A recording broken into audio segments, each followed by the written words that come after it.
Bonjour à tous, c'est Max pour A23 Turf. Je vais vous proposer mon pronostic KT sur l'hippodrome d'Auteuil et également quelques tuyaux sur les courses du jour pour ce mardi 3 octobre 2023. Mais avant ça, on va revenir sur mes résultats de mes pronostics de ce dimanche 1er octobre 2023 qui était sur l'hippodrome de Paris-Longchamp et l'arrivée du KT. C'était le numéro 13, le 6, le 3, le 9 et le 15. Je vous avais proposé le numéro 13 qui faisait partie de mes bases qui gagne cette compétition. Sinon, je vous avais proposé que le numéro 15 qui prend la 5e place, qui était mon regret dans ce KT. Pour mes tuyaux du jour, on était resté sur l'hippodrome de Paris-Longchamp, donc dans la réunion 1, et je vous avais proposé le numéro 1 dans la 7e course, qui prend la 2e place, donc on a pu le toucher en simple placé, et également le numéro 4 dans la 8e course, que lui malheureusement a été non placé.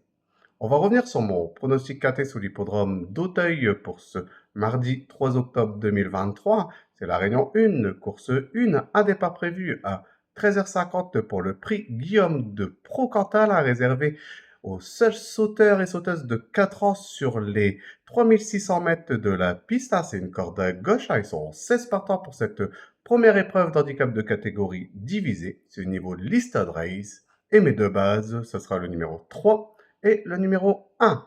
Donc de les jouer en couplet gagnant placé et également en 2 sur 4 pour assurer ses arrières. Pour mes couplets gagnants placés en champ réduit de façon coupée, on va récupérer ma première base, donc le numéro 3, et on va l'associer avec le numéro 10 et le numéro 7. Je vais faire exactement la même chose avec ma deuxième base, donc le numéro 1, et on va également l'associer avec le numéro 10 et le numéro 7.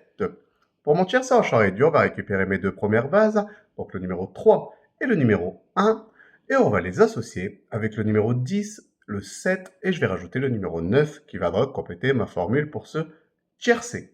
Pour mon quintet unitaire, on va récupérer mes chevaux, donc le numéro 3, le 1, le 10, le 7, le 9, et je vais rajouter le numéro 16 en cheval de complément en cas de non partant dans ce quintet.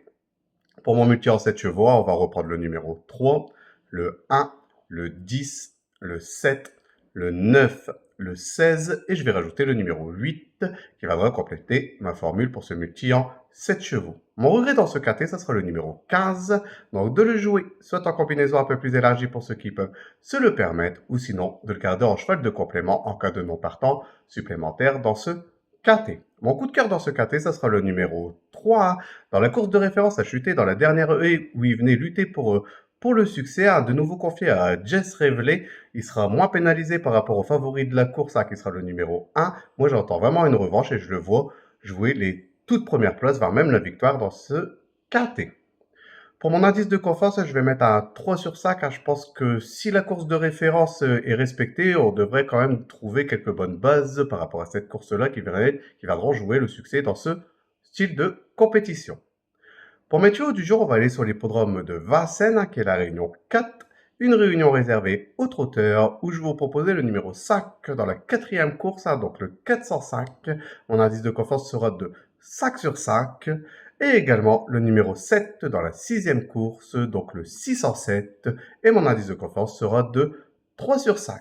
De les jouer en priorité en simple gagnant et placé. Et comme c'est dans la même réunion, comme d'habitude, profitez pour faire un ticket report qui reste toujours un jeu très intéressant.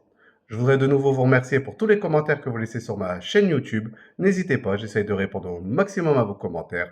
Sinon, venez nombreux vous abonner à ma chaîne YouTube et je vous dis à demain pour mes nouveaux pronostics.